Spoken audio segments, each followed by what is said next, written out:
Hello students, एक बार फिर से आप सभी का स्वागत है लेट्स डू एमसीक्यू में। बच्चों, आज की वीडियो में हम लेके आए हैं class 10 science chapter 6 life process का पार्ट 3 ट्रांसपोर्टेशन।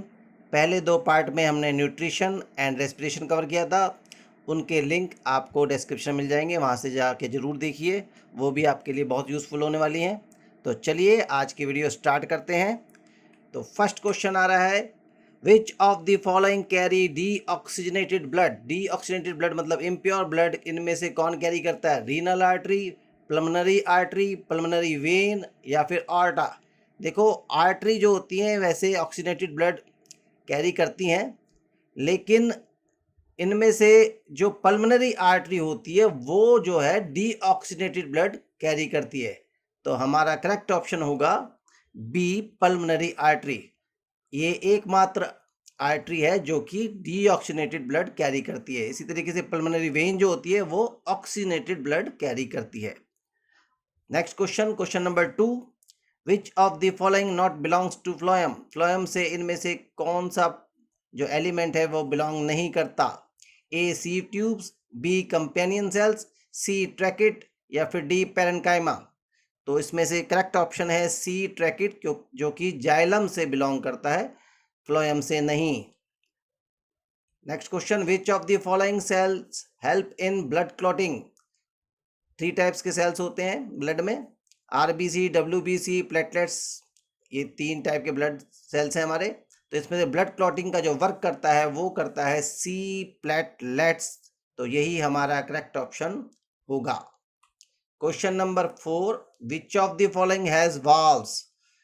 इनमें से किस पार्ट में वाल्व्स होती हैं? राइट वेंट्रिकल, लेफ्ट एट्रियम या फिर all of these.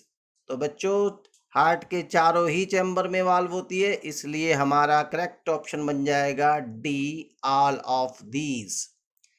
Next question पिछले क्वेश्चन से रिलेटेड ही है। Number of valves present in human heart. तो ह्यूमन हार्ट में 4 चैम्बर होते हैं, 4 चैम्बर में 4 वाल्व्स होने चाहिए। दैट इज डी, ऑप्शन 4 जो है वो हमारा करेक्ट आंसर होगा। Question number 6, which of the following chamber transport blood to lungs. इनमें से कौन सा पार्ट जो है वो लंग्स में ब्लड को ट्रांसपोर्ट करता है? Left atrium, right atrium, left ventricle या फिर राइट वेंट्रिकल। तो इसका करेक्ट ऑप्शन है बच्चों डी, राइट वेंट्रिकल। डायग्राम को आपको बहुत अच्छे से करना है। Question number 7, WBC produces dash to protect us from disease. WBC इनमें से क्या बनाता है जिससे हम डिजीज से बच पाते हैं? ए, एंटीबॉडीज, बी, एंटीबायोटिक्स, सी, हीमोग्लोबिन या डी, ऑल ऑफ दीज। तो इनमें से WBC बनाता है ए, एंटीबॉडीज। आजकल वैसे ही बहुत कॉमन वर्ड हो चुका है ये। चलो नेक्स्ट क्वेश्चन ले लेते हैं। Question number 8, the device is use to check heart beat. Heart beat check करने के लिए इनमें से कौन सा डिवाइस यूज होता है? A, stethoscope, B, sphygmomanometer, C, both of these, D, none of these. तो बच्चों, इसमें हार्ट बीट के लिए यूज होता है स्टेथोस्कोप, जो करेक्ट आंसर होगा। इसमें से जो बी है, स्फाइगो मैनोमीटर, जो है वो हमें ब्लड प्रेशर नापने के काम आता है।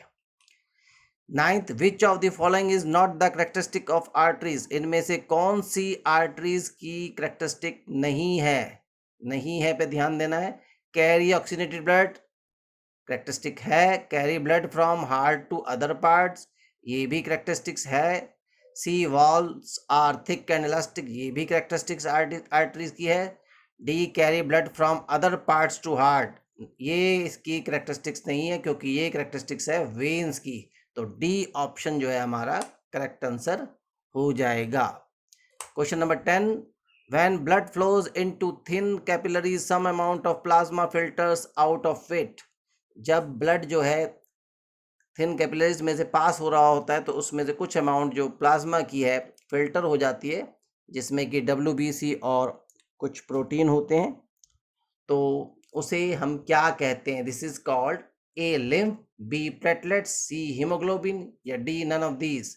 तो इसका करेक्ट ऑप्शन है हमारा ए, लिम्फ, जो कि राइट आंसर हो जाएगा। Question number 11, normal human diastolic pressure is, diastolic pressure होता है नीचे का प्रेशर बीपी, तो वो हमारा क्या होता है? तो ए 80 mg, बी 120 mg, सी 746 mg या डी 72 mg।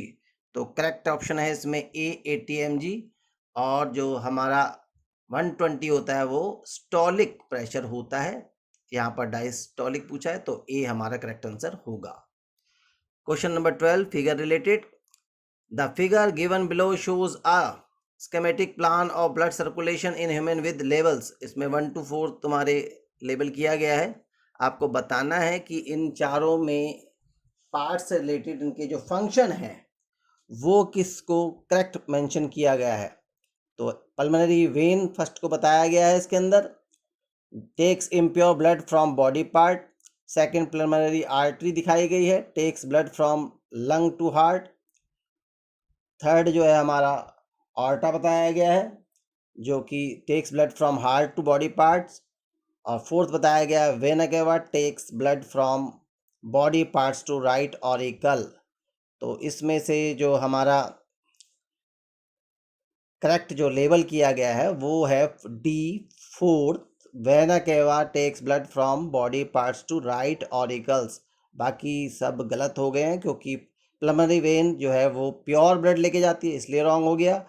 दूसरे वाले में लंग्स टू हार्ट नहीं लेके जाती है आर्टरी, हार्ट टू लंग्स लेके जाती है, ये भी गलत हो गया। आर्टा जो है takes blood from heart to body parts, aorta तो बस पंप कर देती है एक बार, वो सारे पार्ट्स में लेके नहीं जाती। तो हमारा डी ऑप्शन जो है इसमें करेक्ट ऑप्शन होगा। क्वेश्चन नंबर 13, ये भी फिगर रिलेटेड क्वेश्चन है। Identify the phase of circulation which is represented in the diagram of heart given below. ये डायग्राम दिया है जिसमें अलग अलग कंडीशंस बताई गई हैं एरोस के द्वारा। तो हमें बताना है इसमें से कौन सी बताई गई, जो चार ऑप्शन है। Blood transferred to the right ventricle and left ventricle simultaneously. B, blood is transferred to lungs for oxygenation and is pumped into various organs simultaneously. Blood transferred to the right auricle and left auricle simultaneously. या D, blood is received from lungs after oxygenation and is received from various organs of the body। तो इसमें जो हमारा correct option है वो है हमारा B, blood is transferred to lungs for oxygenation and is pumped into various organs simultaneously। क्योंकि इस टाइम ये जो हार्ट है वो कॉन्ट्रैक्ट हो रहा है क्योंकि अंदर को दिखा रहा है ना एरो, तो इस टाइम ब्लड जो है वो पंप आउट हुआ है। तो हमारा बी ऑप्शन जो है वो करेक्ट ऑप्शन इसमें होगा। तो मतलब एरोज जो दे रखे थे ना फिगर में वो इम्पॉर्टेंट है, अगर ये आउटवर्ड होते तो कंडीशन बदल जाती हमारी। Question number 14, in which of the following groups of organism blood flows through the heart only once during one cycle of passage through the blood. देखो हम जो हैं वो उसमें डबल सर्कुलेशन होता है, तो कुछ होते हैं जिसमें 2 चैम्बर्ड हार्ट या 3 चैम्बर्ड हार्ट होते हैं, तो उनमें ये पॉसिबिलिटी है कि वो वन साइकिल ही पैसेज होगा। तो इसमें हमें ग्रुप दिया है, देखना है कौन सा सही है। रैबिट, पैरेट, टर्टल रॉन्ग हो जाएगा क्योंकि रैबिट पैरेट में डबल सर्कुलेशन ही है। बी, फ्रॉग, क्रोकोडाइल, पिजन, ये भी गलत हो जाएगा क्योंकि इसमें भी पिजन में डबल सर्कुलेशन आ जाएगा, क्रोकोडाइल में भी। सी, वेल, लेबियो, पेंगुइन, इसमें भी वेल और पेंगुइन में चक्कर पड़ जाएगा। तो डी, शार्क, डॉगफिश, स्टिंगरे, ये तीनों जो है फिश कैटेगरी की आती हैं, इनमें ही ये one cycle of passage through the body देखने को मिलेगा। तो हमारा डी ऑप्शन जो है वो करेक्ट ऑप्शन होगा। फिशेज में ऐसा होता है क्योंकि इसमें 2 चैम्बर्ड हार्ट होते हैं। Next question, question number 15, what is common between extensive network of blood vessels around walls of alveoli and in glomerulus of nephron. मतलब इसमें कम्बिनेशन बताया गया, एल्वेली और नेफ्रॉन जो हैं उनकी में जो ब्लड वेसल्स प्रेजेंट होती हैं उनके बीच क्या कॉमन है, क्या चीज़ सेम है। तो फर्स्ट है thick walled artery richly supplied with blood. B हमारा आ रहा है thin walled veins poorly supplied with blood, thick walled capillaries poorly supplied with blood, या फिर D thin walled capillaries richly supplied with blood. तो ये हमारा जो डी ऑप्शन है, thin walled capillaries richly supplied with blood, ये हमारा correct option है इसके अंदर, और इसी को हम चूज़ कर लेते हैं। आज के लिए बस इतना ही। उम्मीद है कि आपको वीडियो अच्छी लगी होगी और यूज़फुल होगी। ज़्यादा से ज़्यादा शेयर करें, चैनल को सब्सक्राइब करना ना भूलें, जिससे आने वाली वीडियो भी आप आसानी से पता लगा सकें और देख सकें और उसका बेनिफिट उठा सकें। बस आज के लिए इतना ही। Thank you.